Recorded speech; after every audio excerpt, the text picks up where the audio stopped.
Assalamualaikum warahmatullahi wabarakatuh. Perkenalkan, nama saya Soleman Harahap, NPM 2210-1008. Saya dari kampus Universitas Riau Kepulauan Batam. Saya dari program studi Fakultas Teknik, jurusan Teknik Industri. Kali ini saya akan menyelesaikan salah satu mata kuliah saya, yaitu perencanaan eksperimen. Langsung saja, latar belakang eksperimen. Dalam proses produksi polimer, viskositas merupakan salah satu parameter penting yang menentukan kualitas dan kestabilan produk akhir.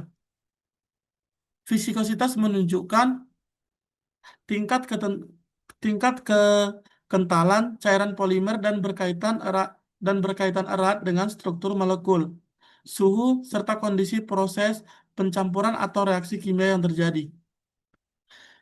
Selama proses berlangsung, viskositas dapat mengalami perubahan akibat perbedaan suhu, waktu, reaksi, atau komposisi bahan baku.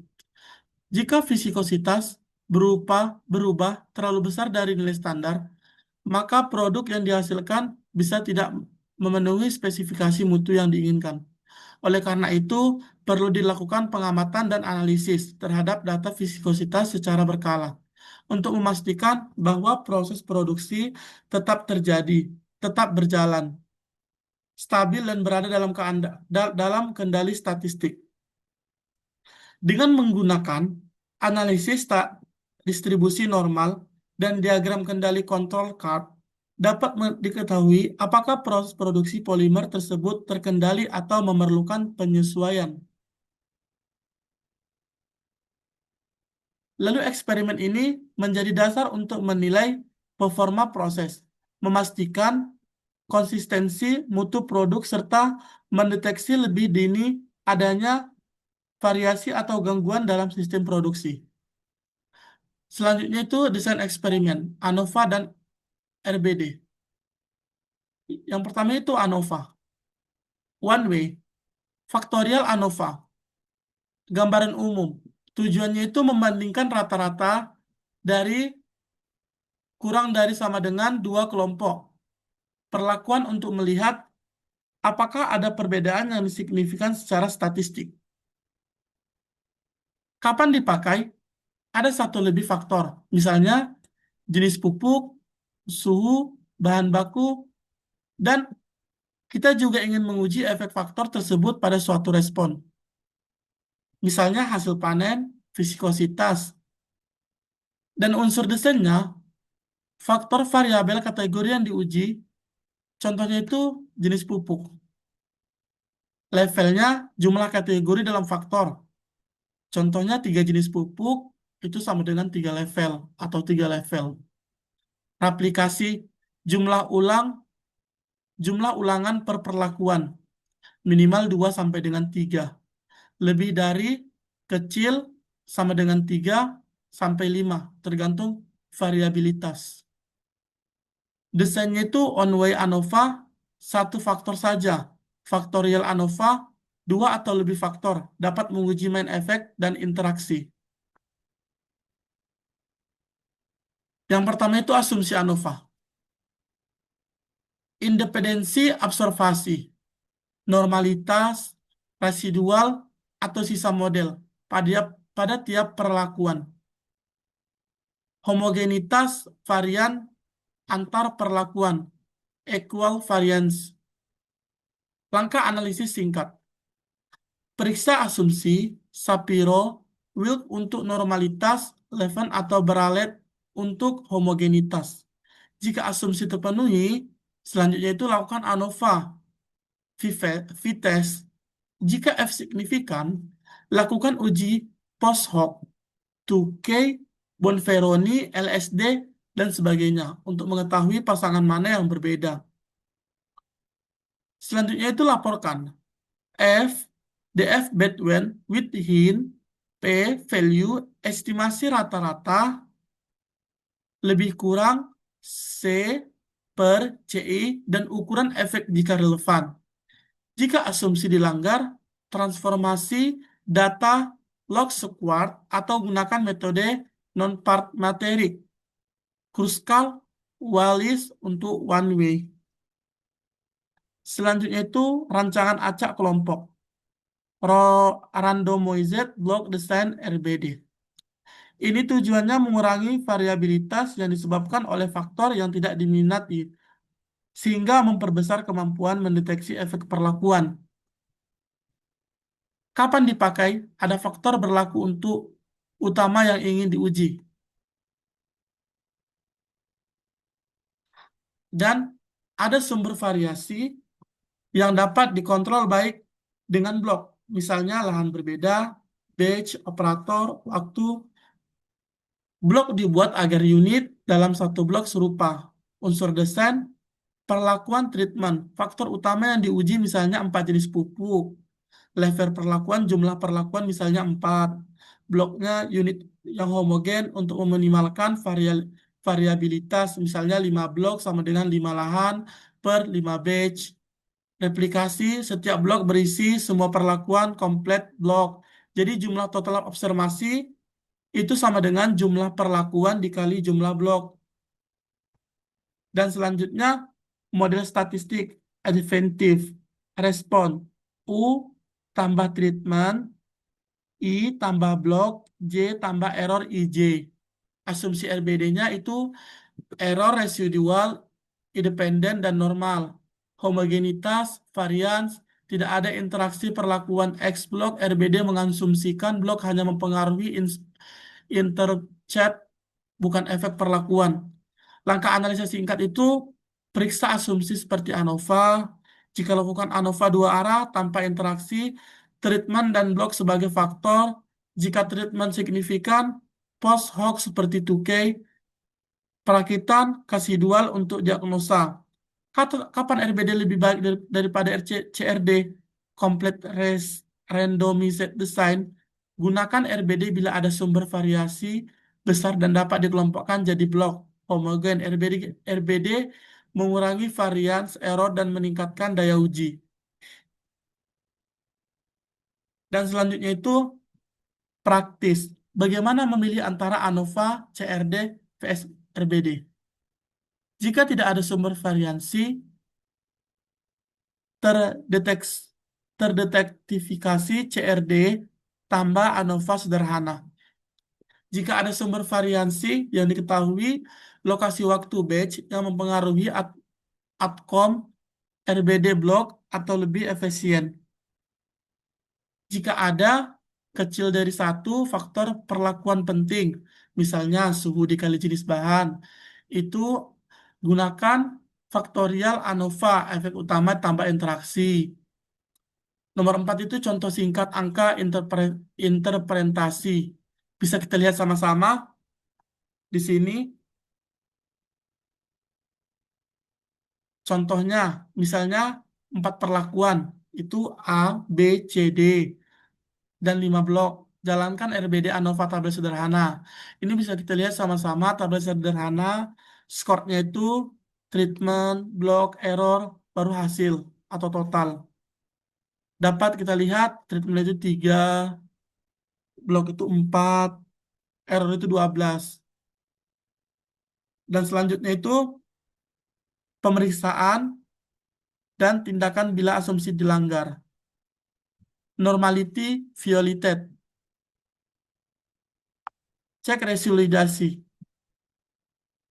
Pertimbangan transformasi, log squared atau uji non-parametric. Selanjutnya heteroscedasticity. Varian tidak sama. Digunakan transformasi atau uji walk untuk satu arah atau model linear umum GLS yang mengizinkan varian berbeda. Interaksi blok dikali perlakuan terduga. Pertimbangkan desain lain misalnya split plot atau analisis yang memasukkan indikasi. Yang selanjutnya tips praktis untuk perancangan pelaksanaan. Itu yang pertama, randomisasi posisi perlakuan di dalam blok untuk menghindari bias. Selanjutnya lakukan cukup replikasi upaya daya uji memandai aturan replikasi kecil sama dengan 3, idealnya 4 sampai dengan 5, tergantung variabilitas.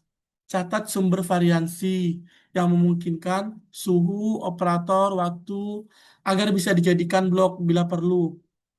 Simpan catatan lengkap untuk mendiagnostik residual. Baik, ini langkah-langkah penggunaan Minitab. Saya akan menjelaskan langkah-langkah penggunaan Minitab. Yang pertama itu, kita harus mempunyai aplikasi Minitab seperti ini.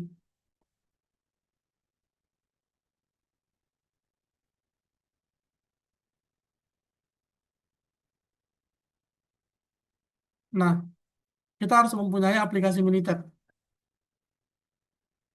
seperti ini. Lalu, jika sudah mempunyai aplikasi Minitab, pilih menu Start, ANOVA, OnY, ANOVA. Pilih respon, kita bisa melihat responnya di atas ini.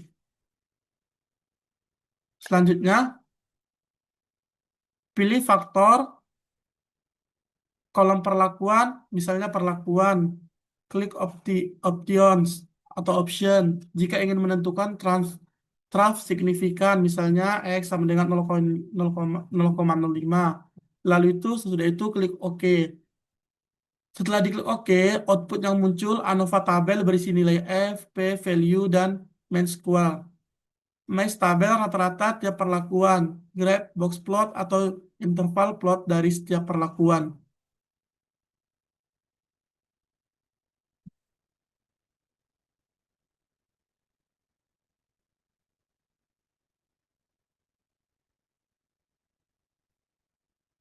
Baru selanjutnya saya akan mencontohkan soal 3.16, 4.13 yang diberikan oleh dosen saya menggunakan Minitab.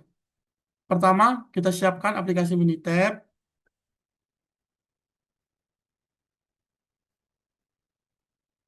Kita siapkan aplikasi Minitab.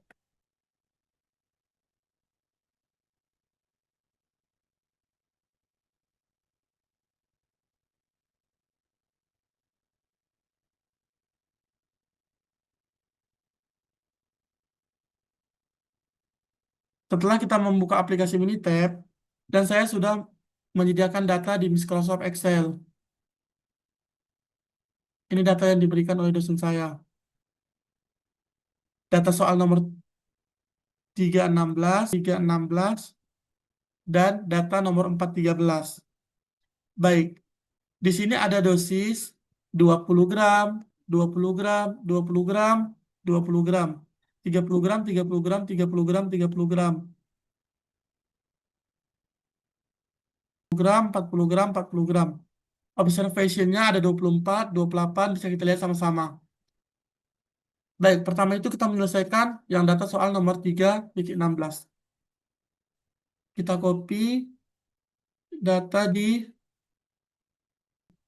kita copy data dosisnya. Terus saya copy, kita masuk ke, oke, udah masuk ke aplikasi Minitab. Selanjutnya, data yang tadi itu kita paste. Oke, selanjutnya itu udah kita paste data yang dari Excel tadi. Selanjutnya kita pilih menu Start yang langkah tadi awal. Setelah itu klik ANOVA. Setelah kita klik ANOVA, kemudian kita klik One Way. Setelah One Way baru muncul. Kita klik data, respon data R in one, kolom for all faktor level. Kemudian di responnya kita klik observation. Kita klik dua kali, select. Kemudian di faktornya itu dosis, kemudian select. Oke. Kemudian compression ini kita ketik di compression ini kita ketik tesnya yang 2K fish ini berkenanya kosong. Kita klik yang resultnya. Oke, kemudian graph. Ini cara caranya resultant plots ini kita pilih 4 in 1. Oke, selanjutnya itu kita klik OK. Resultnya yang kita klik itu semua metode, faktor, analisis, model, main. Kemudian OK. Baru storage itu fixnya kita centang, residualnya kita centang, kemudian OK. Baru setelah sudah OK semua, kita klik OK. Otomatis data bakalan muncul. Oke, data bakalan muncul. Di sini resinya muncul -5,75 yang 20 gram. Data observasi 28, feeds-nya 29. Di situ bakalan muncul metodenya. Metodenya itu bakalan muncul seperti ini. Null hypothesis, alternatif hypothesis, analisis of variansinya itu bakal muncul otomatis. Model summary, 60,99% request, 50,32%. Kemudian grafik juga bakalan muncul otomatis. Bisa kita lihat sama-sama. Residual, fitted value, kemudian histogram versus order. Oke, kita bikin contoh kedua. Ini kita hapus. Selanjutnya, tadi saya juga sudah masukkan data soal kedua, yaitu data soal nomor 4.13. Ini data 3.14 ini mencakup region, desain, respon. Baik seperti tadi, kita copy, lalu kita masukkan ke menu data Minitab. Oke, selanjutnya kita paste. Baru kita klik seperti tadi, start, habis itu ANOVA, one way, pilih nomor, respon data R in one, kolom for all record. Kemudian observasi, design, select,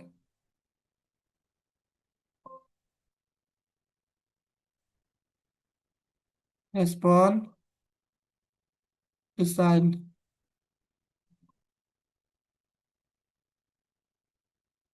Kemudian oke, grafnya kita klik oke, resultnya semua centang seperti tadi. Oke, storage-nya centang seperti tadi. Oke, langsung muncul datanya.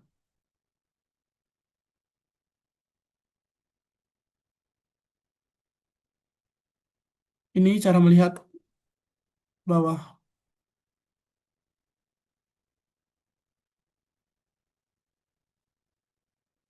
Kita lihat null hypothesis elements are EQL. Kita lihat faktornya region, SE, SE, SW, ini hasil ini, hasil data yang ini.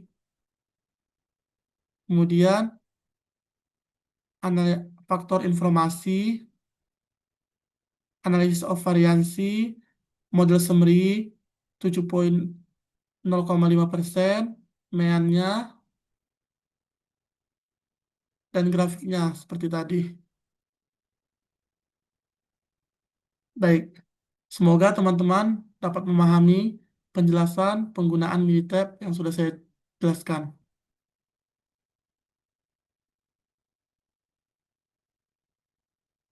Oke, sekian presentasi saya pada malam hari ini. Lebih dan kurang saya mohon maaf. Wabillahi taufiq wal hidayah. Wassalamualaikum warahmatullahi wabarakatuh. Selamat malam.